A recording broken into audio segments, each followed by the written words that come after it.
Varvatos est l'homme le plus puissant du monde, mais il déteste cela car les gens ne le considèrent plus comme un être humain. Il espérait changer cela en perdant lamentablement pour montrer à tout le monde qu'il n'est qu'un humain ordinaire. Mais il n'y a pas d'ennemi assez fort pour le tuer à son âge, donc ce plan ne fonctionnerait jamais. De plus, il est rongé par la culpabilité à l'égard de sa chère amie Lydia, qui l'a tué, et il décide donc de se réincarner parce qu'il en a assez de sa vie actuelle. Cependant, les camions n'existent pas encore dans ce monde. Alors, il a dû sortir la bonne vieille corde et le tabouret pour faire le travail. Après s'être réincarné, il prend le nom d'Ard Mir, un garçon ordinaire de la campagne aux compétences supérieures à la moyenne. Comme il n'est plus le seigneur démon redouté du passé, il est sûr que les gens pourront l'approcher sans craindre pour leur vie. Cependant, comme il est plutôt bizarre, personne ne veut lui parler. Il décide donc de tenter sa chance contre le boss final et s'approche d'un groupe de filles dans la rue. Cependant, l'aura menaçante de ces filles est trop forte pour son anxiété, et il finit par s'écraser dans une ruelle, ce qui le fait passer pour un personnage encore plus bizarre. Il est sur le point d'abandonner et de les laisser partir, mais il se souvient que le pire qu'elle puisse dire est non. Alors il prend son courage à deux mains et déclare qu'il veut être ami avec les filles. Mais elles se mettent toutes à fuir frénétiquement. Ce jour-là, Ard découvre qu'il y a bien des choses pires qu'un non. Ard décide d'aller évacuer ses frustrations en détruisant une partie de l'écosystème de la forêt et peu de temps après, Ard boude devant sa maison quand le vieux Hyde vient le voir. Il lui demande ce qui ne va pas et Ard lui explique qu'il n'a pas réussi à se faire des amis, quoi qu'il fasse, et que cela commence à lui peser. Le vieux Hyde comprend qu'il peut être difficile de se faire des amis. Alors il conseille à Ard que les gens l'aimeront davantage s'il est gentil, et Ard prend ces mots à cœur et sort pour essayer de se faire des amis à nouveau. Cette fois, il essaie de montrer aux enfants à quel point il est gentil en se montrant excessivement courtois et invitant. Mais comme prévu, tous les garçons et les filles qui l'abordent s'enfuient, effrayés. Ard s'énerve à nouveau et décide d'évacuer ses frustrations en commettant un génocide de monstres. Une fois calmé, il décide de rentrer chez lui, mais avant de le faire, il entend la voix d'une petite fille dans les bois. Il utilise la magie pour aller voir ce qui se passe et, à sa grande surprise, il trouve une petite fille dans la forêt en train de se battre contre un vieux loup. Il se demande pourquoi elle perd son temps à combattre un simple loup ancien. Mais ensuite, il réalise qu'elle doit tuer des monstres pour évacuer son stress, tout comme lui. Après avoir tué le loup, elle remarque Ard en train de l'observer. Ne voulant pas encore passer pour un étrange, Ard se présente poliment et lui demande simplement si elle veut être son amie. À sa grande surprise, Iriana ne s'enfuit pas immédiatement. Il pense alors qu'il a peut-être une chance, mais quelques secondes plus tard, Iriana crie qu'il ne pourra jamais être son amie et s'enfuit en courant. Ard en a assez d'être rejeté, alors il se met à la poursuivre pour lui demander pourquoi elle refuse d'être son amie. Iriana retourne vers son père, qui n'est autre que Ol Hyde. Mais avant qu'elle ne puisse expliquer ce qui s'est passé, Ard arrive et découvre avec joie que, puisque Ol Hyde est le meilleur ami de ses parents, il a désormais toute liberté pour embêter Iriana aussi longtemps qu'il le faudra, jusqu'à ce qu'elle devienne son amie. Iriana le trouve étrange, alors Ard tente de changer son opinion en lui racontant tout ce qu'il a appris sur elle grâce à son père, comme le fait qu'elle aime les roses et le nombre exact de grains de beauté qu'elle a sur son corps. Mais cela ne fait que la convaincre qu'il est encore plus bizarre. Après quelques mois de cette situation, un jour, Iriana se rend dans la forêt pour tuer des monstres et évacuer sa frustration. Ard l'a suivie parce qu'il veut passer du temps avec elle, mais, comme d'habitude, Iriana s'enfuit. Puisque rien n'a fonctionné jusqu'à présent, Ard tente de trouver une nouvelle stratégie dans sa chambre. Mais cette même nuit, le village est plongé dans le chaos à cause d'une attaque de monstres. Ard sort et s'apprête à utiliser la magie pour tuer les gobelins. Mais avant qu'il n'en ait l'occasion, son père saute devant lui et utilise son épée pour les abattre. Ard demande à son père pourquoi tout cela se produit, et son père lui explique que le noyau du donjon est en panne et que les monstres ont commencé à se répandre dans le village. À ce moment-là, Olhide arrive en courant et semble très inquiet, car Iriana n'est pas encore rentrée à la maison. La dernière fois qu'il l'a vue, elle courait dans les bois, et en disant cela, Ard se rend compte que c'est à cause de lui qu'elle a disparu, parce qu'elle essayait de lui échapper. Il veut réparer son erreur, alors il active immédiatement sa magie de volume et part à la recherche d'Iriana. Olhide et le père d'Ard se demandent quand Ard a appris à utiliser la magie de volume. Pendant ce temps, Iriana est coincée par un grand groupe de gobelins sensibles, et ils sont plutôt en colère contre elle à cause de tous les monstres qu'elle a tués sans raison. Alors ils vont faire ce que font les gobelins. Le grand gobelin lui propose même d'appeler à l'aide pour rendre la situation plus amusante, mais Iriana dit qu'elle n'a pas d'amis et qu'elle ne peut donc demander de l'aide à personne. Elle abandonne donc et commence à attendre sa mort inévitable. Mais avant que les gobelins ne puissent faire quoi que ce soit, Ard active une méga barrière autour d'elle et les envoie tous voler. Il fait ensuite exploser tous les gobelins restants jusqu'à ce qu'Iriana soit en sécurité, puis il va la voir. Mais même si Ard vient de la sauver, Iriana lui crie dessus parce qu'elle n'a jamais demandé son aide. Elle n'a pas hésité à se laisser tuer parce qu'elle en a assez de vivre dans l'isolement et la trahison. Ard peut comprendre ce qu'elle ressent puisqu'il a connu un sentiment d'isolement similaire, mais vivre dans le passé ne vous mènera jamais nulle part. C'est pourquoi il veut devenir ami avec Iriana. Il lui jure qu'il ne la trahira jamais et qu'il ne la détestera jamais, si bien qu'elle accepte finalement de devenir son amie. C'est ainsi qu'Ard a réussi à mener une vie décontractée, sans trop de responsabilités et avec sa meilleure amie à ses côtés. Mais un jour, Iriana se glisse dans le lit d'Ard et lui dit qu'elle veut qu'ils aillent ensemble à l'Académie de magie. Ard et Iriana rencontrent le directeur de l'école, qui sait déjà que ces deux-là sont spéciaux. Il a entendu parler de la façon dont Ard et Iriana ont exterminé une horde de gobelins dans leur jeunesse. Il est donc déjà bien conscient de leur capacité physique. C'est pourquoi il leur accorde une dispense spéciale pour l'examen pratique. En revanche, il leur demande de passer l'examen écrit comme tout le monde. Ard remercie le directeur et lui dit qu'il n'a aucun problème à passer l'examen. Et pour s'assurer que rien ne viendra entraver son expérience scolaire, il jure de se préparer à l'examen avec tout ce qu'il a dans le ventre.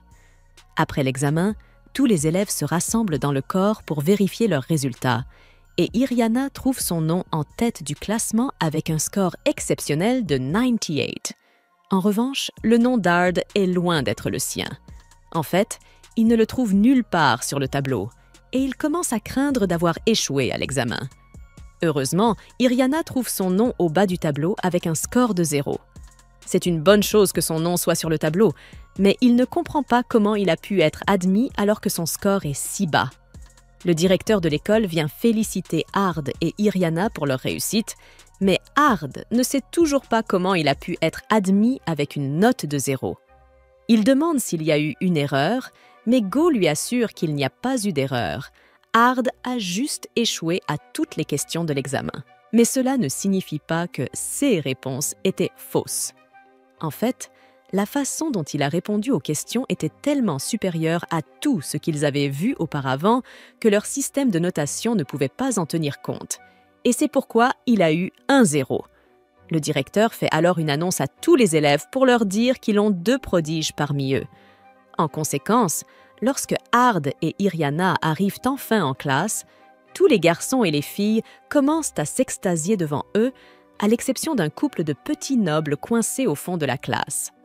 L'un d'entre eux, Elraldo, est occupé à gifler une fille succube qui a osé faire mieux que lui à l'examen d'entrée.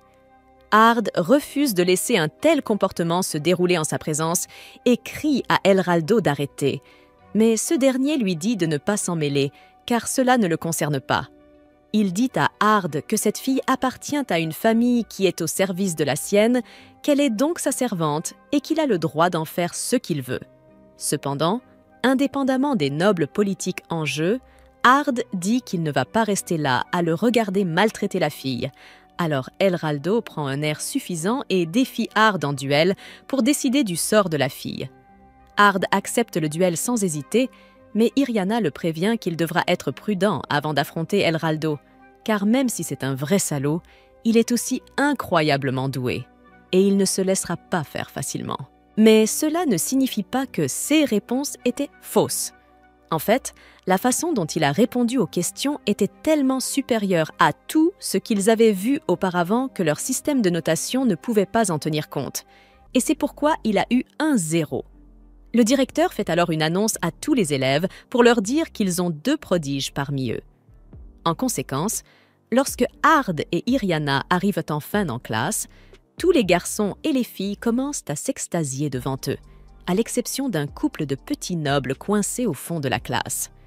L'un d'entre eux, Elraldo, est occupé à gifler une fille succube qui a osé faire mieux que lui à l'examen d'entrée. Ard refuse de laisser un tel comportement se dérouler en sa présence et crie à Elraldo d'arrêter.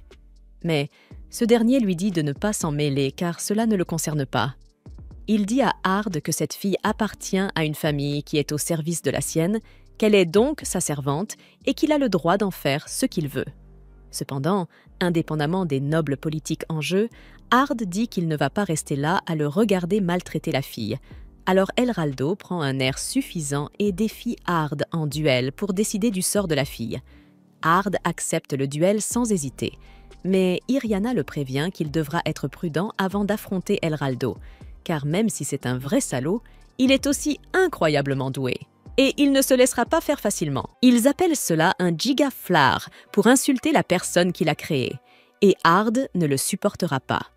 Il décide donc de montrer à Elraldo à quoi ressemble une vraie gigaflamme. Ard commence à lancer son sort et, en quelques secondes, de nombreux soleils apparaissent. Et c'est tellement chaud et massif que tout le monde est en admiration devant le pouvoir d'Ard. Elraldo est tellement effrayé qu'il se met à implorer sa pitié. Ard décide alors de l'épargner et dissipe la gigantesque éruption. Curieusement, Elraldo n'est même pas brûlé après avoir été touché par la gigaflamme et personne ne sait pourquoi, sauf Olivia qui a tout vu. Pendant qu'Ard lançait sa gigaflamme, il a simultanément commencé à lancer un méga bouclier autour d'Elraldo pour qu'il ne soit pas vaporisé par l'explosion. Ard pense que ce n'est pas si grave, mais Olivia l'informe que le lancement simultané de sorts est un art perdu que personne n'a réussi à reproduire à notre époque. Pour qu'Ard le fasse avec autant de désinvolture, il doit cacher quelque chose. La seule chose qui passe par la tête d'Ard en ce moment, c'est que c'est fini, elle le sait. Ce n'est qu'une question de temps avant qu'elle ne découvre qu'il est le seigneur des démons de Bay Harbor.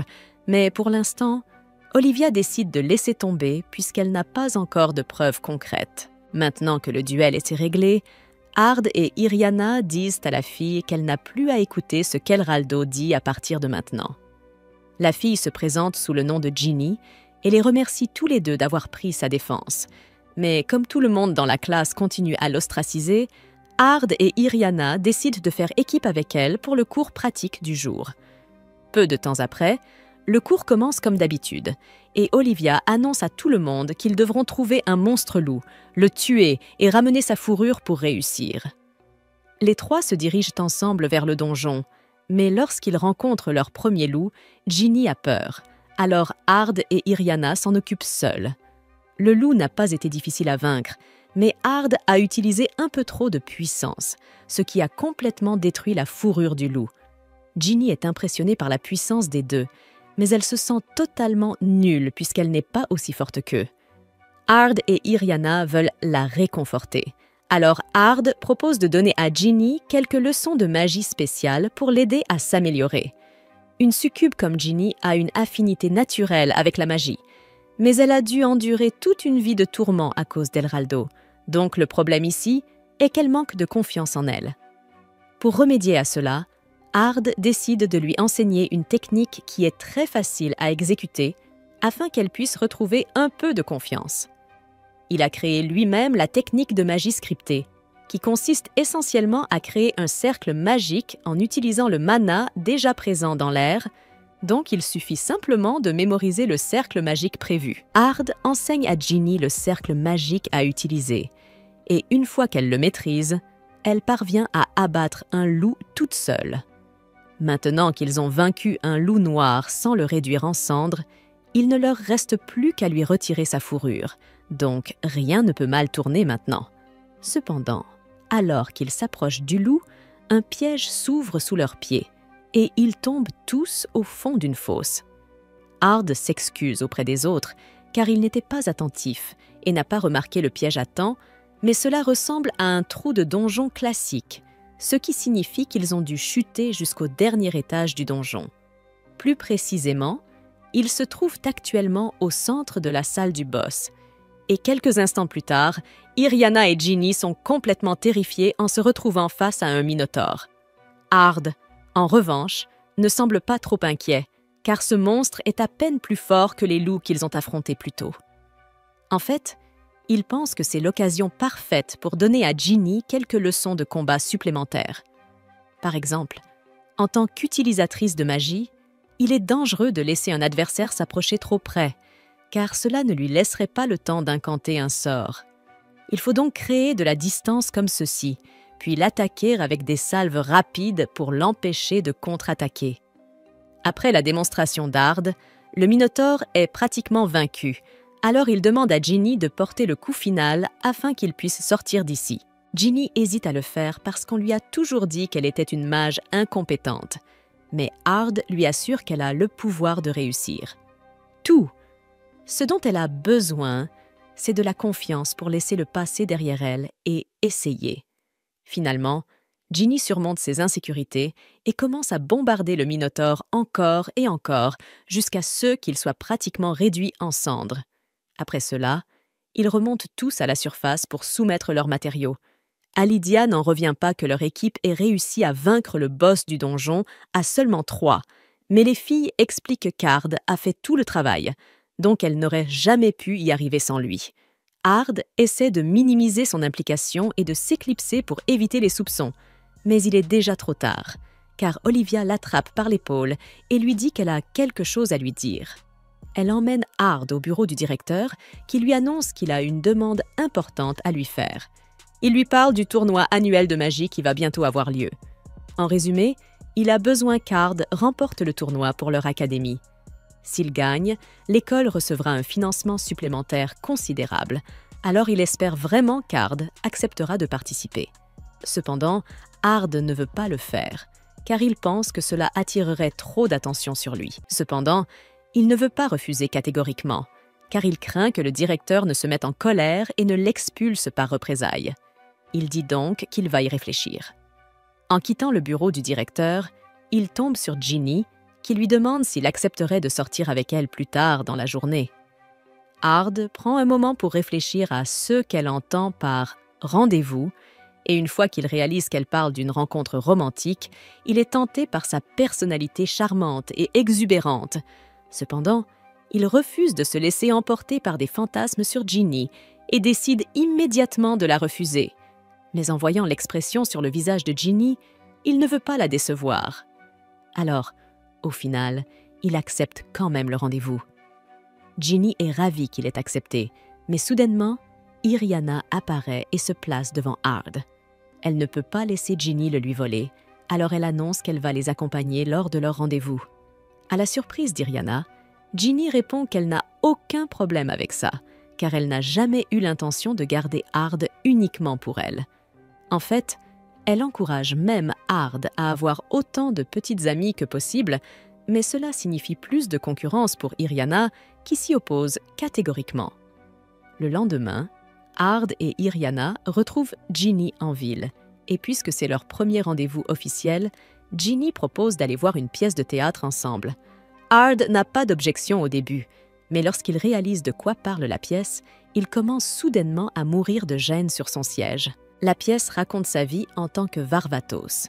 Et pendant qu'il la regarde, Ginny et Irriana commencent à se presser contre son bras, si bien qu'Ard doit faire appel à toute la volonté de son corps pour rester calme. Après la pièce, Ginny conduit tout le monde vers un endroit où ils pourront se restaurer. Mais en chemin, Ard et Iriana surprennent une conversation dans une ruelle sombre au sujet d'hommes masqués qui complotent pour s'en prendre à la reine. Ils n'ont évidemment pas l'intention de se laisser faire et se lancent à la poursuite du groupe et le suivent dans les égouts. Au détour d'une rue, Ard aperçoit un énorme cercle magique sur le mur et comprend immédiatement que tout cela n'était qu'un coup monté. À ce moment-là, d'autres hommes masqués apparaissent derrière eux et menacent de les tuer s'ils bougent. Mais Ard ne semble pas trop gêné par leurs menaces. D'une part, le fait qu'ils aient tendu un piège et qu'ils ne les aient pas tués immédiatement signifie que leur objectif est simplement de les kidnapper. Le chef des hommes masqués admet qu'Ard a raison, mais ils n'ont qu'une cible qu'ils doivent garder en vie, et ils sont donc autorisés à tuer toute autre personne. L'homme lance alors un sort de feu et engloutit Ard dans les flammes, mais des sorts aussi faibles ne pourraient jamais blesser Ard. Alors il l'efface simplement et lance un sort de foudre pour détruire le cercle magique sur le mur. Maintenant, peu importe ce qu'ils avaient prévu, leur plan ne fonctionne plus. Ard commence alors à électrocuter tous les hommes présents jusqu'à ce qu'il ne reste plus que leur chef. Il lui ordonne d'abandonner et d'avouer son plan, mais le chef refuse de laisser les choses se terminer ainsi. Il se transforme alors, révélant sa véritable nature de démon, puis fait exploser un trou dans le plafond pour s'échapper. Ard s'envole à sa poursuite jusqu'à la surface. Pour tenter de prendre l'avantage, le démon attrape une petite fille en otage. Cependant, à son arrivée, Ard utilise simplement un peu de magie d'illusion pour mettre la fillette en sécurité, puis il vaporise le démon sur le champ. Grâce à ses actes héroïques, Ard est convoqué plus tard par la reine afin de recevoir une récompense. Cependant, il ne sait pas vraiment comment aborder cette audience, car c'est la première fois qu'il rencontre la royauté en tant que simple roturier et non en tant qu'ancien roi démon. Il fait de son mieux pour traiter la reine avec le respect qui lui est dû, mais Iriana, en revanche, se moque complètement des formalités, car elle et la reine sont en réalité de vieilles amies. Toute la salle du trône est scandalisée par l'attitude désinvolte d'Iriana envers la reine, mais Rose leur ordonne de se calmer, expliquant qu'Iriana est une amie de longue date et qu'elle peut se comporter comme elle l'entend en sa présence. Rose est ravie de voir qu'Iriana n'a pas changé, mais elle revient rapidement au sujet principal, la récompense d'Ard. Un acte aussi héroïque que l'élimination d'un démon mérite une compensation appropriée. C'est pourquoi elle demande à Ard de devenir son époux. Ard, ainsi que tout le monde dans la salle, reste figé dans un silence abasourdi, incapable de croire ce qu'ils viennent d'entendre. La reine Rose précise alors qu'elle veut simplement qu'Ard lui fasse un enfant. Iriana refuse catégoriquement que cela arrive, affirmant que si Ard doit faire un enfant à quelqu'un, ce sera à elle en premier.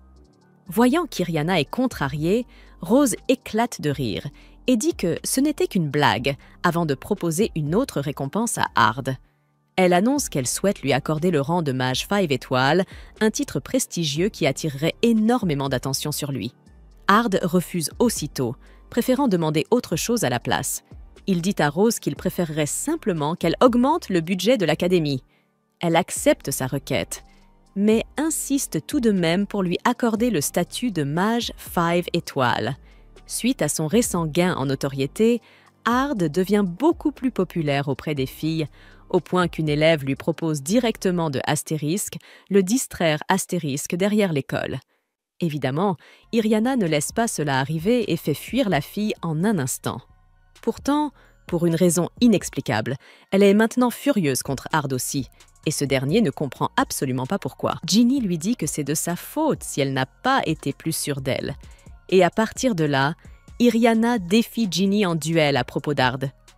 Ginny est persuadée qu'elle peut gagner. Elle ajoute même une condition et dit que le perdant devra courir nu à travers l'école.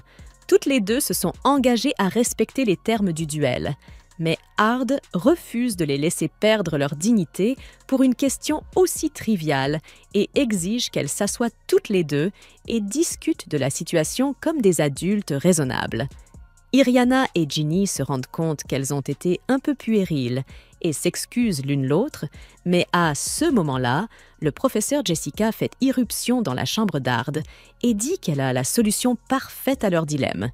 Puisque Ard refuse de les laisser se battre en duel, elle leur propose de s'inscrire au tournoi de bataille et d'atteindre la finale afin de pouvoir se battre officiellement. De cette façon, ils pourront régler leurs différends.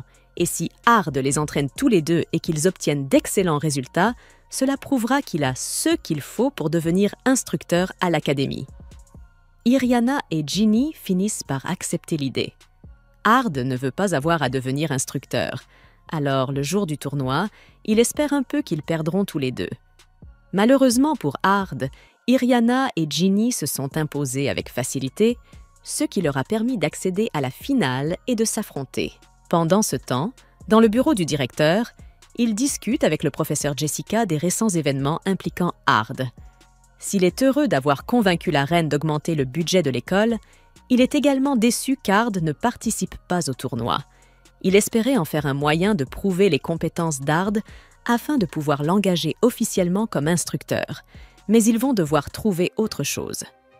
Plus tard dans la nuit, Ard est couché dans son lit et se demande encore pourquoi Iriana s'est mise en colère contre lui quand, tout à coup, on frappe à sa porte et il s'avère que c'est Ginny en chemise de nuit.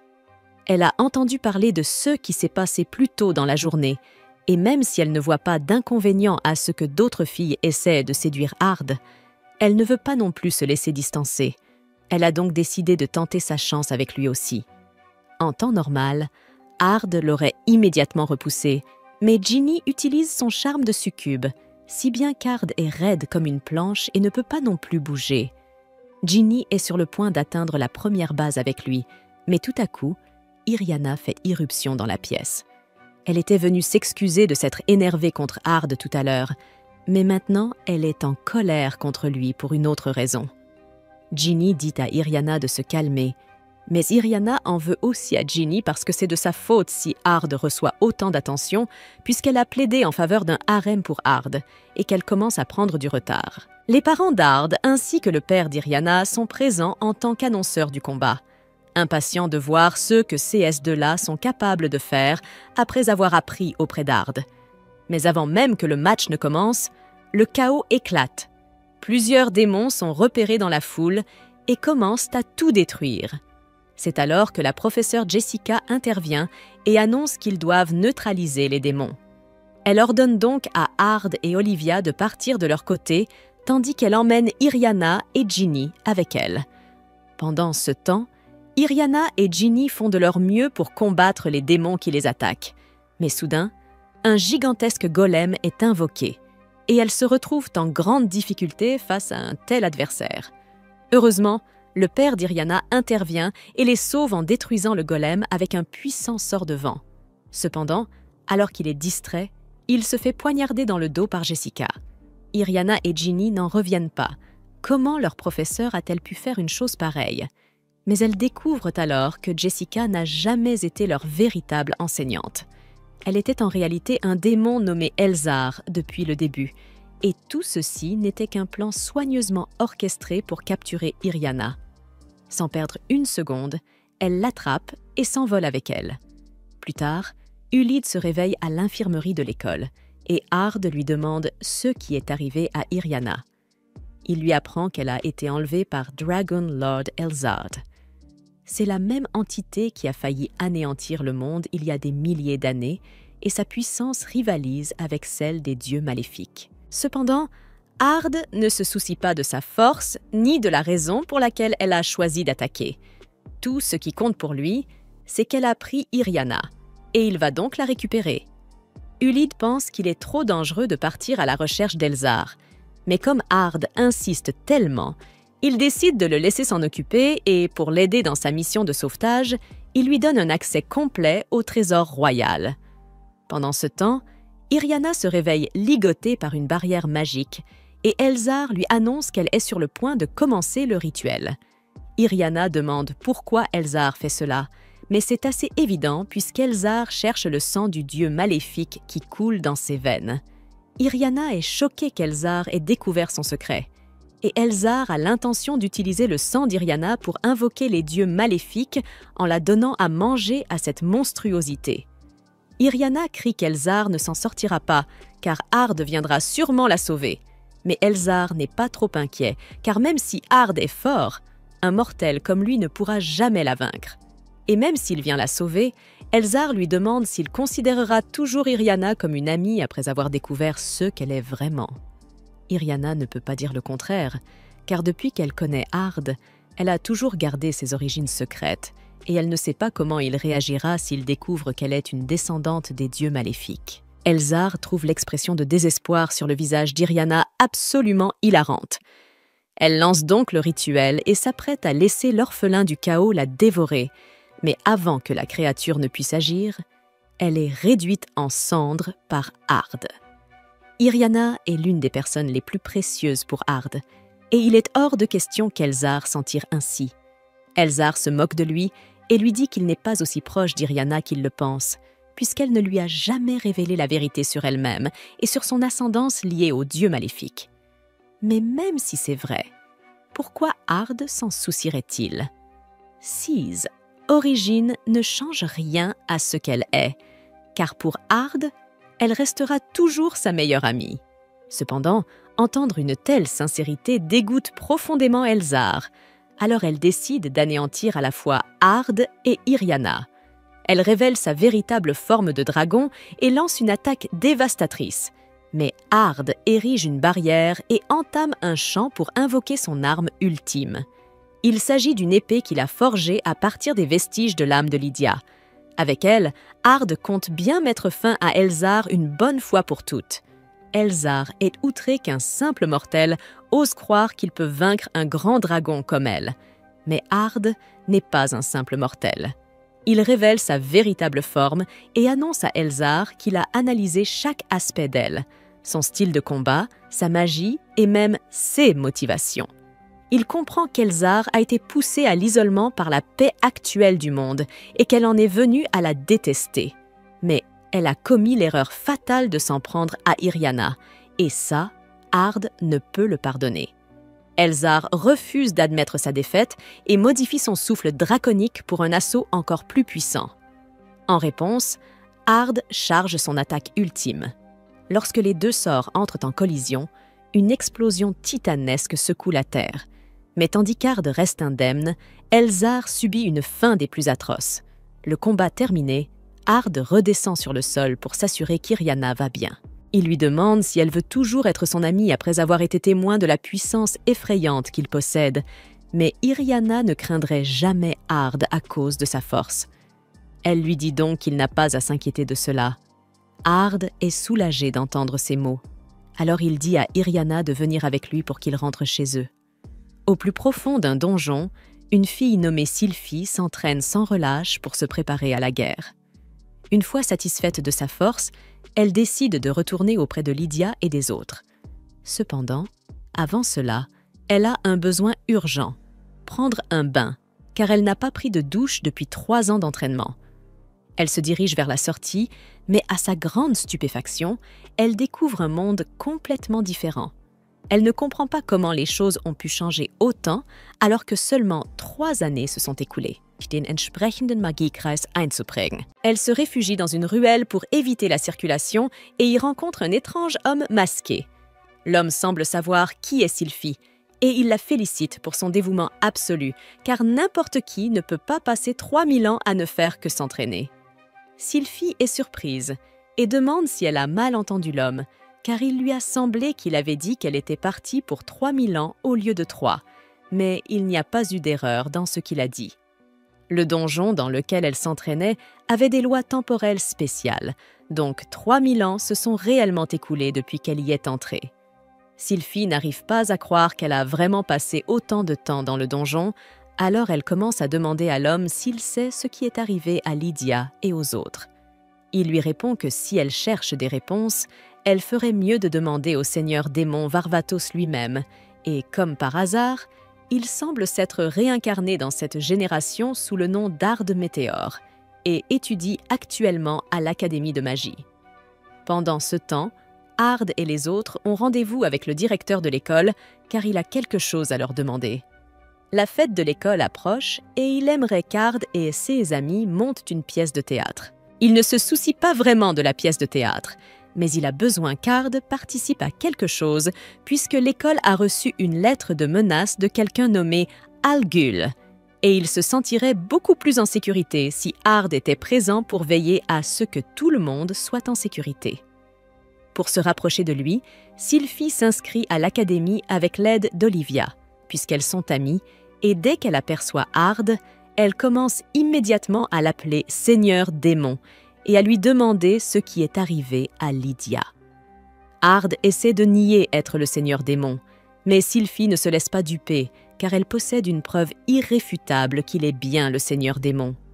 Ard n'a aucune idée de comment Sylphie a découvert son secret, mais la scène qu'elle fait attire trop d'attention, et à ce rythme, Olivia et les autres vont finir par découvrir qu'il est réellement le Seigneur Démon. Alors il essaie de la convaincre qu'elle doit faire erreur sur la personne, mais elle ne lâche rien. C'est alors qu'Irina se lève et commence à crier sur Sylphie pour avoir parlé à Ard d'une manière aussi grossière. Normalement, Sylphie aurait immédiatement eu recours à la violence et aurait envoyé un coup de pied à Irina à travers le mur. Mais Irina ressemble beaucoup à Lydia, donc Sylphie commence à l'apprécier. Cependant, elle n'aime toujours pas Ard parce qu'il continue de lui mentir, alors elle le défie en duel pour le forcer à admettre qu'il est le Seigneur Démon. Tout le monde se rassemble dehors pour assister au duel. Ard fait de son mieux pour ne pas en faire trop, afin qu'Olivia ne découvre pas son identité, alors il tente de mettre fin au combat rapidement en profitant d'une des mauvaises habitudes de Sylphie. Lorsqu'il était le Seigneur des démons, à chaque fois qu'il se battait avec Sylphie, elle se penchait toujours trop à droite et s'ouvrait largement. Ard a donc tenté de la poignarder au côté. Tout l'entraînement que Sylphie a suivi dans le donjon a porté ses fruits, car elle a réussi à contrer Ard et à lui mettre la pression. Ard admet que Sylphie est devenue plus forte depuis la dernière fois qu'il l'a vue, mais elle n'est toujours pas assez forte pour le battre. Alors il brise son épée et l'envoie au loin, faisant de lui le vainqueur de leur duel. Cependant, Sylphie refuse d'accepter sa défaite et demande à Ard de revenir en arrière, car elle n'a plus l'intention de se laisser faire. Elle invoque alors son épée légendaire, et Ard tente de lui dire que ce n'est pas une bonne idée de l'utiliser ici, mais il est déjà trop tard car elle a décoché un coup de taille dévastateur. Il parvient à la bloquer, il est donc parfaitement indemne, mais il n'en va pas de même pour le bâtiment de l'école et les spectateurs. Olivia crie alors à Sylphie d'avoir été imprudente, car l'épée qu'elle vient d'utiliser s'empoisonne à chaque coup, si bien qu'elle a failli anéantir tous ses camarades de classe avec cette dernière attaque. Sylphie se rend compte qu'elle a peut-être fait une erreur, mais elle affirme qu'Ard a fait bien pire lorsqu'il était le Seigneur des démons, et que ce n'est donc pas si grave. Mais Irina se fâche et lui dit qu'elle devrait au moins s'excuser d'avoir failli les tuer. Et comme Irina lui rappelle son modèle Lydia, Sylphie s'excuse et s'effondre en pleurant parce qu'elle ne veut pas qu'Irina lui en veuille. Sylphie promet de ne plus causer d'ennui. La classe continue donc comme d'habitude et l'ordre du jour d'aujourd'hui est le festival à venir. Ard veut que tout le monde se mette d'accord sur un thème pour leur pièce. Il leur propose donc de s'inspirer d'une des batailles historiques menées par le Seigneur des démons. Personne d'autre n'a de meilleure idée, il semble donc que le thème de leur pièce soit décidé, mais il reste encore à discuter, car leur classe doit mettre en place une attraction pour le festival. Jenny dit qu'elle a une idée et propose que la classe organise un café des bonnes. Sur le papier, l'idée d'un café de jeunes filles semble prometteuse, mais quand Ard et les autres voient ces dessins, ils la rejettent immédiatement. Mais Jenny leur rappelle qu'elles auront probablement l'occasion de servir Ard dans une tenue sexy, ce qui leur permet d'adhérer à nouveau à l'idée. Le jour du festival arrive enfin.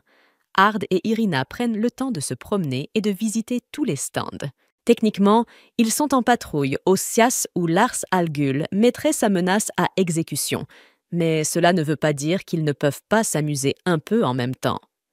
À ce moment-là, ils aperçoivent une énorme explosion de l'autre côté du festival.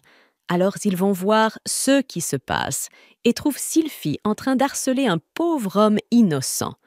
Elle est convaincue que cet homme est un démon, probablement parce qu'il est chauve, et elle est sur le point de le tuer. Mais Olivia l'en empêche.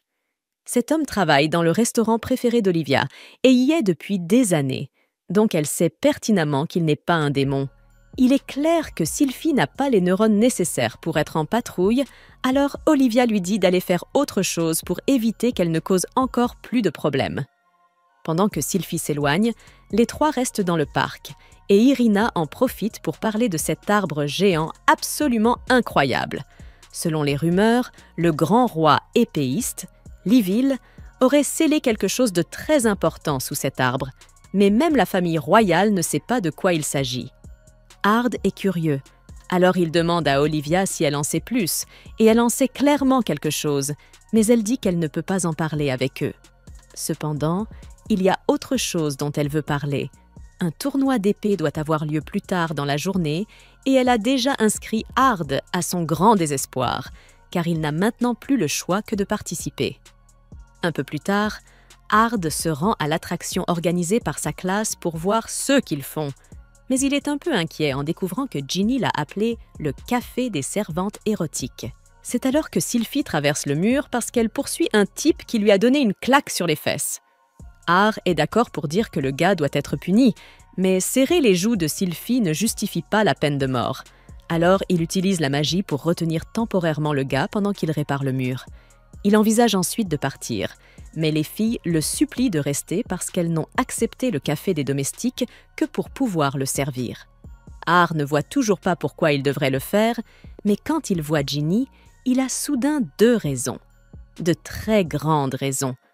Il s'assoit à une table et le fait que toutes ces filles s'extasient sur lui en même temps commence à lui peser. Mais tout à coup, Irian arrive et elle ne peut pas croire que Ginny ait fait ça sans l'appeler d'abord. Elle veut faire partie du service d'Ard, mais Ginny ne pense pas qu'elle ait les atouts nécessaires pour faire du bon travail. Cependant, Iriana insiste toujours pour être celle qui servira Ard, et une grande dispute commence. C'est alors que l'on annonce le début du tournoi de combat, et Iriana et Ginny décident de régler leurs différends en s'inscrivant, puisque leur dernier combat a été interrompu. La finale du tournoi arrive, et Ard est opposée à Olivia. Olivia est ravie d'avoir enfin l'occasion d'affronter Ard elle-même, alors elle ne compte pas se retenir. Ard, quant à lui, est sérieusement terrifié pour sa vie, alors il utilise instinctivement une barrière magique pour se défendre, ce qui a pour effet de projeter Olivia hors du ring. Normalement, cela aurait dû compter comme une victoire pour Ard, mais comme c'est un concours d'épée, il est disqualifié pour avoir utilisé de la magie. Quant à Olivia, elle est probablement déjà à mi-chemin à travers le pays, donc elle ne reviendra pas de sitôt. Après cela, la pièce de théâtre est sur le point de commencer. Tout le monde est un peu nerveux à l'idée de monter sur scène, mais Ard est surtout préoccupé par l'embarras de rejouer une version glorifiée de lui-même. Cela dit, cela le rend un peu nostalgique, car il se souvient très bien de cette bataille, même si elle remonte à des milliers d'années. Ce jour-là, Ard, Lydia et Sylphie menaient leurs troupes au combat contre l'un des dieux maléfiques. Ils prévoyaient de suivre leur stratégie habituelle. Ard et Lydia chargeraient à l'avant, tandis que Sylphie resterait en arrière. Mais cette fois, Sylphie voulait vraiment aider. Alors elle demanda à Lydia de la laisser les accompagner. Malheureusement, Lydia lui dit de se taire et d'arrêter de se plaindre, car elle ne voulait pas que Sylphie gâche leur bataille. La bataille finale devait avoir lieu le lendemain matin. Cette nuit-là, Sylphie alla voir Ard et lui demanda si elle était vraiment inutile pour lui et Lydia. Ard ne voulait pas que Sylphie se sente mal, alors il lui expliqua que lui et Lydia appréciaient tous les efforts qu'elle avait fournis, mais que la raison pour laquelle il lui demandait de rester à l'arrière, c'était parce qu'il ne voulait pas qu'elle soit blessée. Mais si elle tient vraiment à aider, alors il lui donne la permission de faire ce qu'elle veut, à condition qu'elle promette de rester en sécurité. Le lendemain, après une bataille intense, les deux camps sont épuisés. Cependant, un dieu maléfique a encore un atout dans sa manche et prévoit d'utiliser son épée magique pour anéantir tous les soldats d'Ard. Mais avant qu'il ne puisse frapper, un cercle magique apparaît soudain sous ses pieds et il explose. Il s'avère que c'est l'œuvre de Sylphie, car la nuit dernière, elle a passé des heures à installer des pièges sur tout le champ de bataille pour éliminer l'ennemi. Son plan semble avoir parfaitement fonctionné, mais il y a un problème majeur. Elle a oublié où elle avait placé le reste des mines terrestres, si bien qu'un grand nombre de soldats d'Ard ont explosé à leur tour. De retour au présent, la pièce s'est plutôt bien déroulée, mais Irina trouve un peu étrange que rien de grave ne se soit produit, même après la réception de la lettre de menace. Elle remarque alors que Sylphie n'est plus là et que c'est parce qu'elle a encore croisé cet homme. Mais beaucoup de temps passe, et Ard commence à s'inquiéter car il n'a pas vu Sylphie depuis longtemps, et c'est un comportement étrange pour elle. C'est alors que Séophie apparaît, et elle agit clairement de manière étrange, car la première chose qu'elle dit à Ard, c'est qu'elle veut le rencontrer près de l'arbre sacré plus tard dans la nuit. Plus tard dans la soirée, Ginny et Irina se cachent dans les buissons près de l'arbre, car elles veulent découvrir pourquoi Séophie a demandé à Ard de venir aussi tard. Ginny est convaincue que Séophie a développé des sentiments pour Ard, mais en réalité, c'est tout le contraire. Elle est venue pour le tuer. Dans sa main, elle tient l'épée sacrée qui appartenait autrefois à Lydia et qui aurait apparemment été scellée dans l'arbre sacré. Elle prévoit de l'utiliser pour abattre Ard et venger ce qu'il a fait à Lydia. Elle commence à l'attaquer à coups d'épée. Ard réalise alors qu'elle est vraiment sérieuse et qu'elle veut le tuer. Alors il essaie de s'envoler, mais Séophie le poursuit dans les airs. Lors de sa rencontre avec Al Ghul, ce dernier a rempli la tête de Séophie de visions montrant Ard tuant Lydia, et après avoir vu cela, elle a juré de se venger en le tuant. Tout cela fait exactement partie du plan d'Al Ghul. Séophie frappe Ard dans le dos et il tombe au sol. Mais il n'est pas encore mort. Il se relève sous sa véritable forme de seigneur démon. Il ne peut pas laisser les choses continuer ainsi, alors il se prépare à transpercer Séophie en pleine poitrine pour mettre fin à sa frénésie. Mais à la dernière seconde, tous deux entendent la voix de Lydia leur dire d'arrêter. Cette voix sort Séophie de sa rage meurtrière, à la grande déception d'Al Ghul, qui semble maintenant décidé à s'occuper du reste lui-même. Il assomme Séophie et lui explique qu'il travaille lui aussi à la renaissance des dieux maléfiques, mais que tant qu'Ard sera là, il ne pourra jamais atteindre Irina. C'est pourquoi il espérait se débarrasser de lui en retournant Séophie contre lui. Cependant, comme cela a échoué, il dit qu'il va devoir le faire lui-même. Mais je n'ai aucune idée de la façon dont il pensait pouvoir y parvenir, parce qu'Ard est plusieurs ligues au-dessus de lui en termes de compétences. Et il ne se soucie pas d'Al Ghul de la même façon qu'il se soucie de Séophie, alors il ne perd pas de temps à l'effacer de la surface de la terre. Alors qu'Ard s'apprête à ramasser l'épée de Lydia, il entend à nouveau sa voix, et, cette fois, c'est l'image de son âme qui apparaît devant lui. Lydia va voir Séophie et lui dit de ne pas en vouloir à Ard, car c'est de sa propre faute si elle est morte. Il ne sert à rien de chercher à se venger. Lydia demande donc à Séophie de vivre une vie normale à partir de maintenant. Tout rentre dans l'ordre après cela, et quelques jours plus tard, les 3 élèves s'amusent lors d'une sortie scolaire, mais tout à coup, le monde se fige et ils sont transportés dans une autre dimension. Ils y trouvent un être d'un autre monde qui prétend être un vrai dieu et qui leur dit qu'il a une requête spéciale à leur faire. Il les a convoqués parce qu'un être menace de détruire l'ordre du temps et il envoie Ard dans le passé pour s'en occuper. Les 3 se réveillent ensuite dans un champ ouvert, et en voyant 2 lunes dans le ciel, Ard est convaincu que le dieu les a réellement renvoyés dans le passé. Il y avait autrefois 2 lunes dans le ciel, mais un certain événement cataclysmique a causé la destruction de l'une d'elles. Cela signifie donc qu'ils sont revenus à l'époque ancienne, durant le règne du seigneur démon Varvatos. C'est alors qu'Ard entend une fille crier. Il regarde par-dessus la colline et aperçoit une jeune fille courant pour sauver sa vie. Elle est poursuivie par une raie de la mort, et même s'il risque d'interférer avec la ligne temporelle, Ard ne peut pas rester là sans rien faire pendant qu'elle se fait dévorer. Il lance un sort d'annihilation pour effacer la créature de la surface de la Terre et s'apprêtait à s'éclipser avant que quelqu'un ne réalise que c'est lui le responsable. Mais il est déjà trop tard. L'Olivia de cette époque apparaît et le remercie d'avoir sauvé sa subordonnée. Elle est très impressionnée par la puissance qu'il vient de démontrer. Alors, elle demande à Ard de rejoindre l'armée du Seigneur Démon. À ce stade, la seule manière pour Ard et les autres de retourner à leur époque est de vaincre l'entité dont le dieu les a mis en garde. Et ce serait bien plus facile s'ils parviennent à obtenir le soutien de l'Ard du passé. Alors, Ard accepte de rejoindre l'armée, mais à 2 conditions. Premièrement, il veut que Eri et Anjini fassent partie de l'armée. Olivia accepte, même si elle pense que ce n'est pas une bonne idée, car il risque de mourir dès qu'un danger se présente. Ard en est bien conscient, mais il lui assure qu'il prendra personnellement soin de la sécurité de ses amis. Quant à sa deuxième condition, il veut être affecté au centre de recherche de Verda. Olivia lui demande s'il est sûr que c'est ce qu'il veut parce que Verda est un peu folle, mais Ard veut aller au département de recherche parce que c'est le moins dangereux pour Eri et Anjini. Un peu plus tard, ils arrivent au département de recherche et rencontrent Verda, mais Olivia ne mentait pas quand elle disait que Verda était folle, car la première chose qu'il la voit faire est de faire exploser son propre laboratoire de recherche pour s'amuser. Peu après, Verda reconstruit son laboratoire et accueille ses nouvelles recrues, mais elle est un peu curieuse de savoir pourquoi elles ont choisi de venir ici, car personne ne travaille jamais avec elle de son plein gré. Ard décide de lui expliquer toute l'histoire du voyage dans le temps pour qu'elle comprenne bien. Verda est ravie de cette nouvelle découverte qui lui permet d'enquêter sur un être d'une dimension supérieure.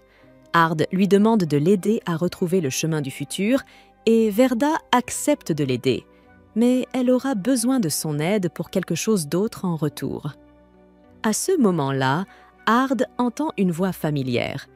Il se retourne et découvre que Lydia est ici et qu'elle est vraiment en colère contre Verda parce qu'elle a ignoré ses demandes d'aide. Mais Verda n'a pas vraiment de troupes à donner à Lydia. Verda n'a aucune idée de l'identité de C.S. Jean, mais elle reconnaît les doubles d'Emilka quand elle les voit. Et en tant que femme de culture, elle commence immédiatement à essayer de séduire Ginny. Mais Ard y met rapidement un terme. Lydia n'en revient pas qu'un inconnu ose interrompre son moment alors qu'elle était en train de s'en prendre à Ginny. Alors elle exige un combat.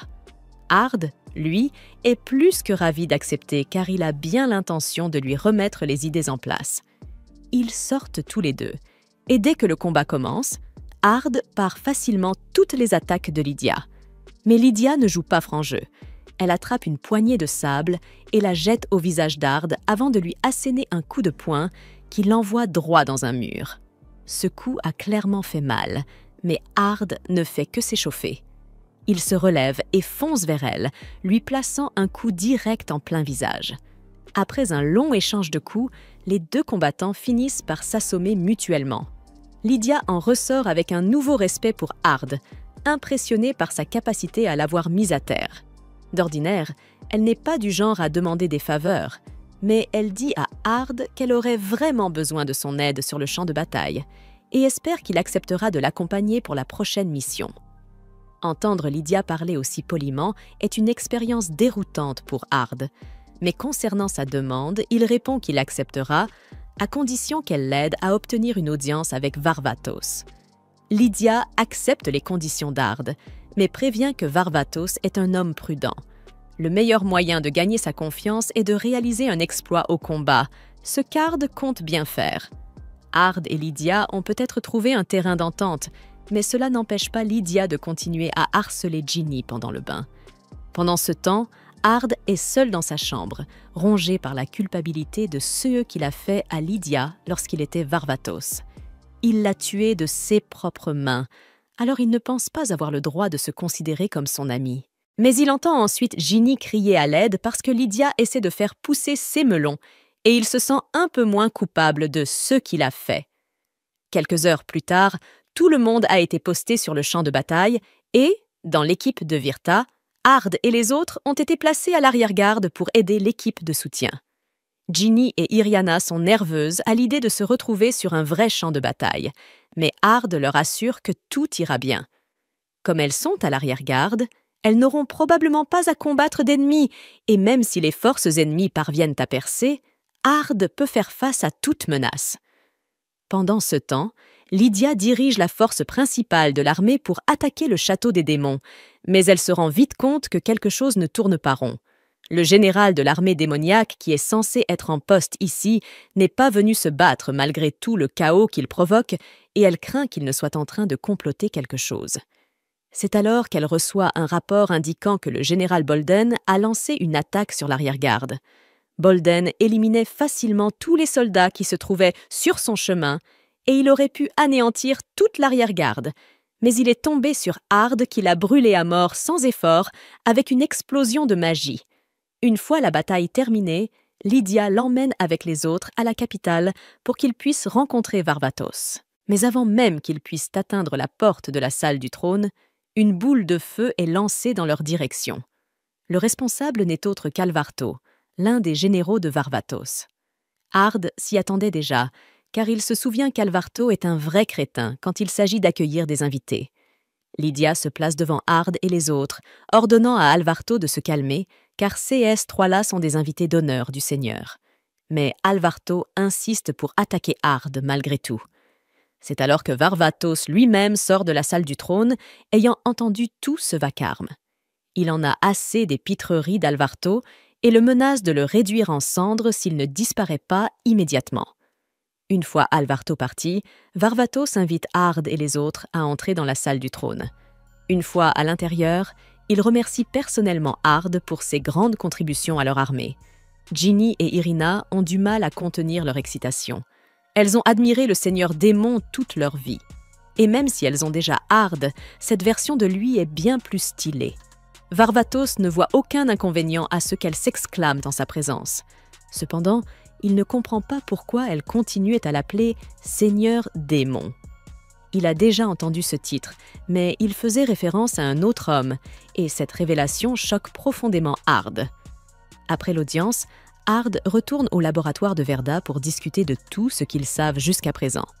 À partir de ce qu'il lui raconte, Verda en conclut que cette ligne temporelle doit être différente de l'original, et que ce nouveau seigneur démon a forcément un lien avec ce changement.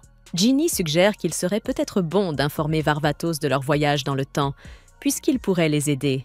Mais Hard sait très bien comment il réagirait, et il ne croira jamais une telle histoire, à moins qu'elle ne vienne d'une source digne de confiance.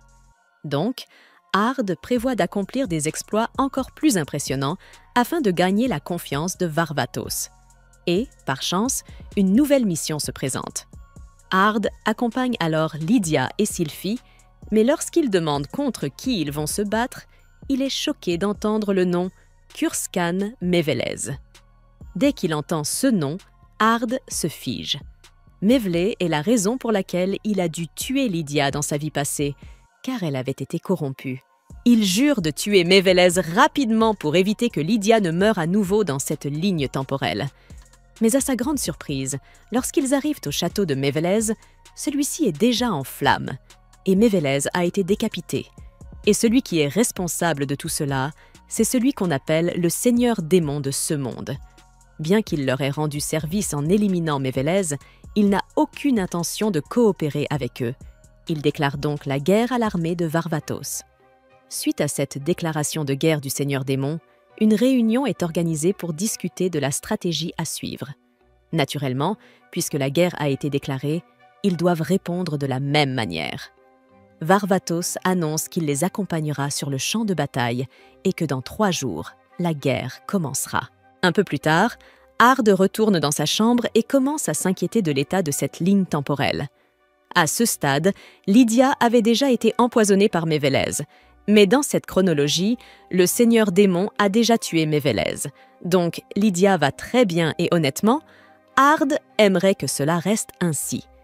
Juste à ce moment-là, le seigneur démon apparaît dans la chambre d'Hard et lui dit que les événements canoniques ne peuvent pas être facilement modifiés et que, dans l'état actuel des choses, Lydia est condamnée à une mort horrible d'une manière ou d'une autre.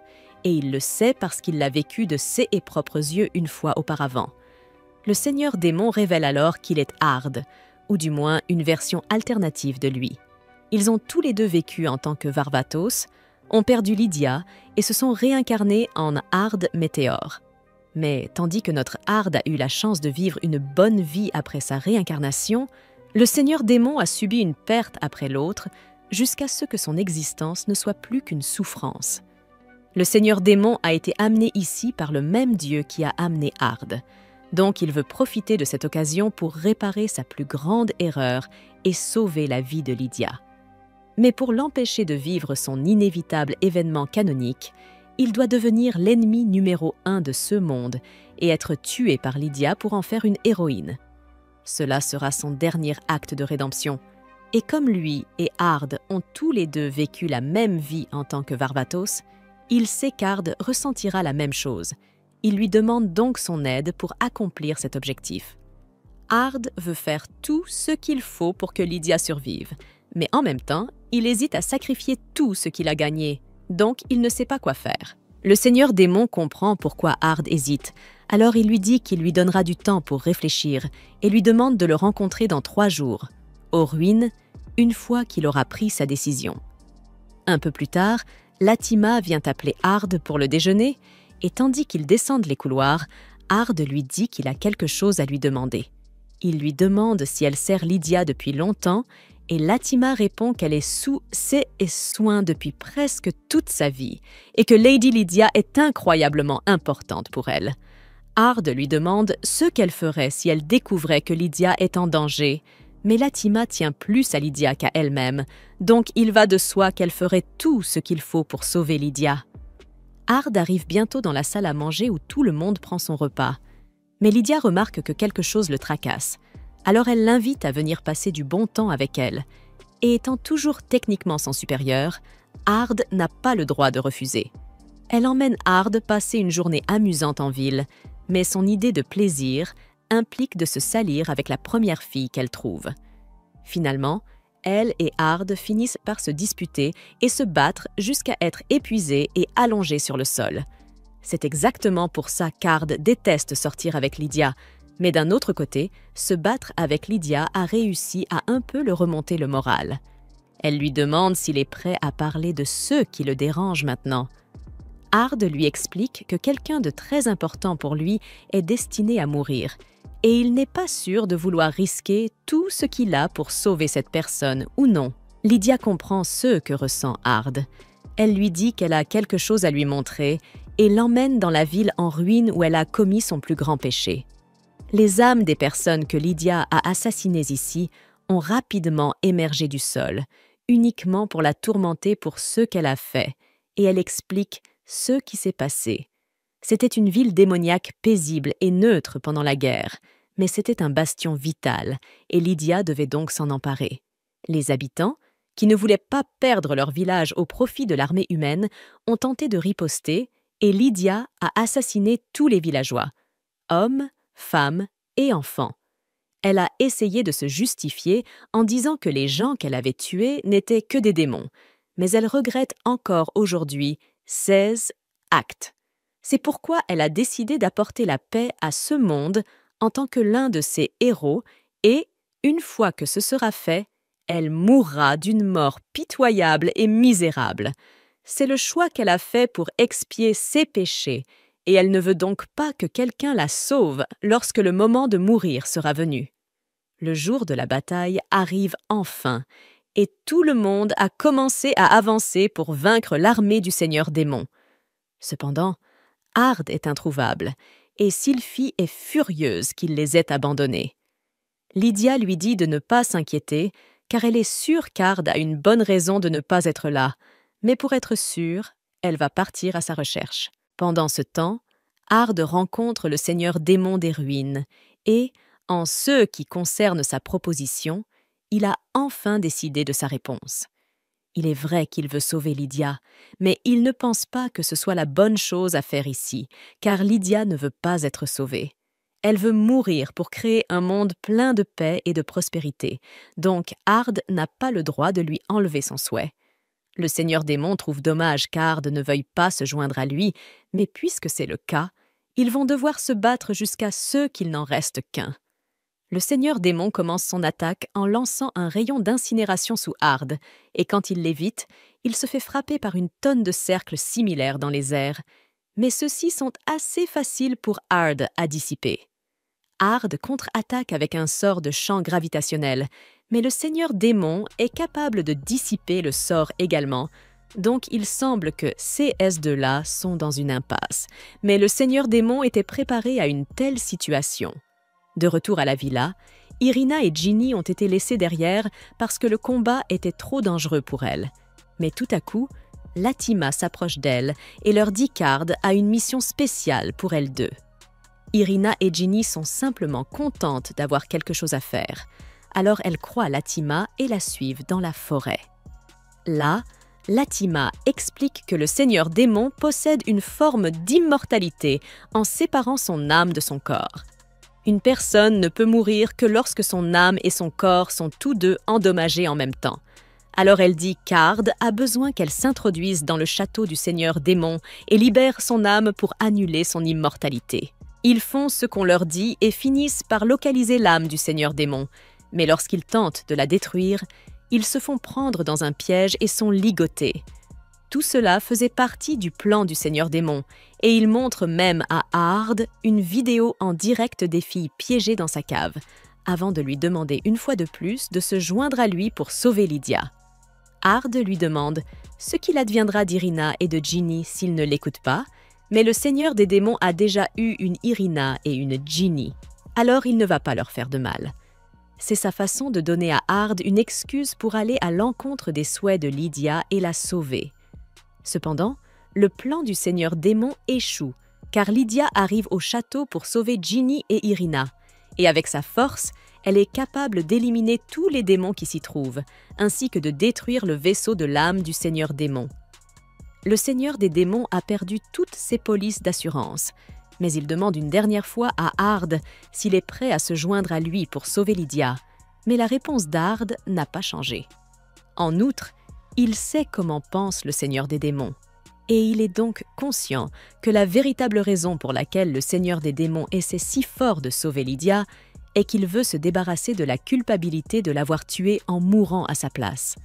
Bien que cela soit vrai, le Seigneur des démons ne voit rien de mal à vouloir sauver Lydia, même si c'est finalement pour une raison égoïste, et comme ils ne peuvent pas se mettre d'accord sur la bonne chose à faire, lui et Ard invoquent tous les deux leurs épées pour se battre en duel jusqu'à la mort. Le Seigneur des démons met Ard en mauvaise posture et s'apprête à le poignarder dans la poitrine. Mais tout à coup, l'âme de Lydia apparaît et commence à le retenir parce que ce n'est pas ce qu'elle veut. Et cette interférence était tout ce dont Ard avait besoin. Alors il profite de l'occasion pour poignarder le Seigneur des démons dans la poitrine. Le corps du Seigneur démon disparaît après sa mort, et comme Ard a accompli la mission que Dieu lui avait confiée, il semble que son corps va également disparaître de cette ligne temporelle. La même chose se produit pour Irina et Ginny, et Lydia se rend compte qu'elles doivent retourner à leur époque. Elle a entendu dire par Verda qu'elles étaient des voyageuses temporelles. Et avant qu'elles ne partent, il y a quelque chose qu'elle veut leur demander. Son seul but est d'ouvrir la voie à un avenir pacifique, et elle veut donc savoir si le futur dans lequel elles vivent est vraiment pacifique. Irina et Ginny assurent à Lydia que l'avenir est fantastique. Il y a quelques menaces ici et là, mais dans l'ensemble, c'est une époque où il fait bon vivre. Lydia a joué un rôle important dans la construction de ce monde, et elles lui en sont reconnaissantes. Ard, Irina et Ginny disparaissent ensuite de cette ligne temporelle et se réveillent sur leur siège de bus, presque comme s'ils n'étaient jamais partis. Mais ils se souviennent parfaitement de tout ce qui s'est passé pendant leur voyage dans le passé, et ils sont soulagés d'être de retour à la maison.